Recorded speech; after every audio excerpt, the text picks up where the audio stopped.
భాగ్యనగర్ లో Mangalya shopping mall వారి ప్రారంభోత్సవాల జాతర సెప్టెంబర్ 29న శ్రీలీలా గారిచే మణికొండ మర్రి చెట్టునందు.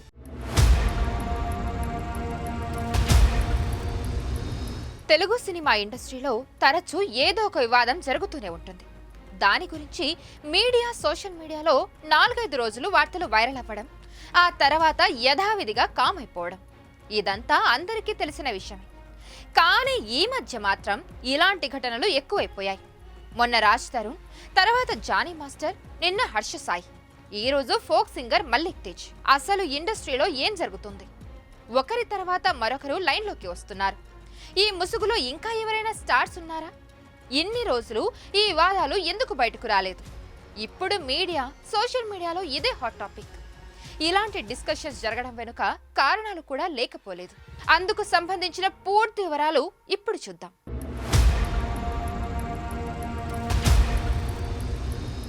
ఇండస్ట్రీలో ఫేమస్ అవ్వడం అంత ఈజీ అయితే కాదు. కింద మీద పడి ఎన్నో అవమానాలను ఎదుర్కొంటే కానీ ఒక స్టాండర్డ్ కు రీచ్ కాలేరు. కానీ ఏదో ఒక విధంగా కష్టపడి పైకి వచ్చిన వాళ్లంతా కూడా చెడ్డ పేరు తెచ్చుకుంటున్నారు. రాజ్ తరుణ్, జానీ మాస్టర్, హర్ష సాయి, వీళ్ల పాపులారిటీనే వీరిని ముంచిందా?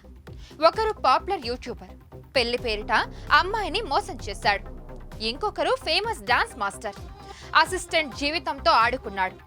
మరొకరు ఫిలిం హీరో, అమ్మాయి పాలిట విలన్ గా మారాడు. ఇవన్నీ ఆ బాధిత యువతులు వారిపై ఇచ్చిన కంప్లైంట్స్. ఈ ముగ్గురు ప్రొఫైల్స్ వేరు, కానీ ఎదుర్కొంటున్న ఆరోపణలు మాత్రం ఒక్కటి.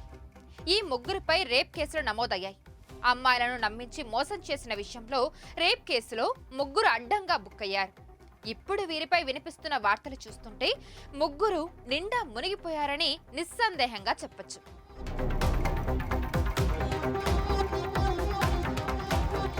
మొన్న జరిగిన రాజ్ తరుణ్ వివాదంలో ఇప్పటికీ ఎలాంటి క్లారిటీ లేదు. సరిగ్గా రాజ్ తరుణ్ మూవీ ఏదైనా రిలీజ్ కు ఉందంటే ఆ వివాదం ఒక్కసారిగా తెరపైకి వస్తుంది. ఇక నిన్న మొన్నటి వరకు నెట్టింట బర్నింగ్ టాపిక్ గా మారిన జానీ మాస్టర్ కేసు విషయంలో కూడా అనేక వార్తలు వినిపించాయి. తాను ఏ తప్పు చేయలేదని నిక్కచ్చిగా చెప్పి లోనికి వెళ్లిన జానీ మాస్టర్ కొద్ది గంటల్లోనే రిమాండ్ రిపోర్ట్లో తప్పు ఒప్పుకున్నాడని తేలింది. ఇక ఇప్పుడు హర్ష సాయి విషయంలో కూడా ఇదే జరుగుతోంది. ప్రస్తుతానికి హర్ష సాయి కూడా తాను ఏ తప్పు చేయలేదని, అసలు నిజాలు బయటికి వస్తాయని చెప్పాడు. కానీ హర్ష సాయిపై ఆరోపణలు వచ్చిన తర్వాత అతను అజ్ఞాతంలోకి వెళ్లిపోయాడు. ఇక తాజాగా ఫోక్ సింగర్ మల్లిక్ తేజ్ పై కూడా ఇదే తరహా ఆరోపణలు వస్తున్నాయి.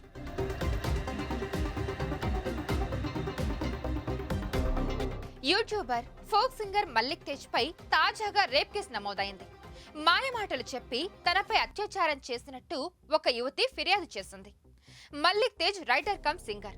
అతడి పాటలకు యూట్యూబ్ లో అత్యధిక వ్యూస్ ఉన్నాయి. యూట్యూబ్ ఛానల్స్ లో ఫోక్ సాంగ్స్ చేస్తున్న యువతిని మాయమాటలు చెప్పి అత్యాచారం చేశాడని, తనను ఎమోషనల్ బ్లాక్మెయిల్ చేసి పలుమార్లు లైంగిక దాడికి పాల్పడినట్టు యువతి ఫిర్యాదులో తెలిపింది. బాధితురాలి ఫిర్యాదు మేరకు జగిత్యాల పోలీసులు కేసు నమోదు చేసి దర్యాప్తు చేస్తున్నారు.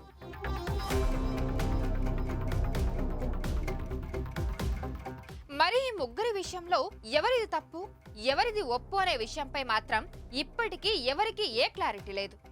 ఎందుకంటే హీరోల పాపులారిటీని వాడుకొని వారి జీవితాలను నాశనం చేయడానికే బాధితురాళ్లు ఇలా చేశారా, లేదా వారిపై నిజంగానే ఈ అఘాయిత్యాలు జరిగాయి కాబట్టే అంత ధైర్యంగా మీడియా ముందుకు వచ్చారా, లేదా దీని వెనుక ఇంకా ఎవరైనా ఉన్నారా? ఇలా రకరకాల చర్చలు జరుగుతున్నాయి. ఇంకా ఇండస్ట్రీలో ఇలాంటి ముసుగు వేసుకున్న వారు ఎంతమంది ఉన్నారో ఏమో అంటూ నెట్టింట గుసగుసలాడుతున్నారు. రానున్న రోజుల్లో ఇంకా ఎలాంటి పరిణామాలు చోటు చేసుకుంటాయో చూడాలి. మరి ఈ విషయంపై మీ అభిప్రాయాలను కమెంట్ రూపంలో తెలియజేయండి.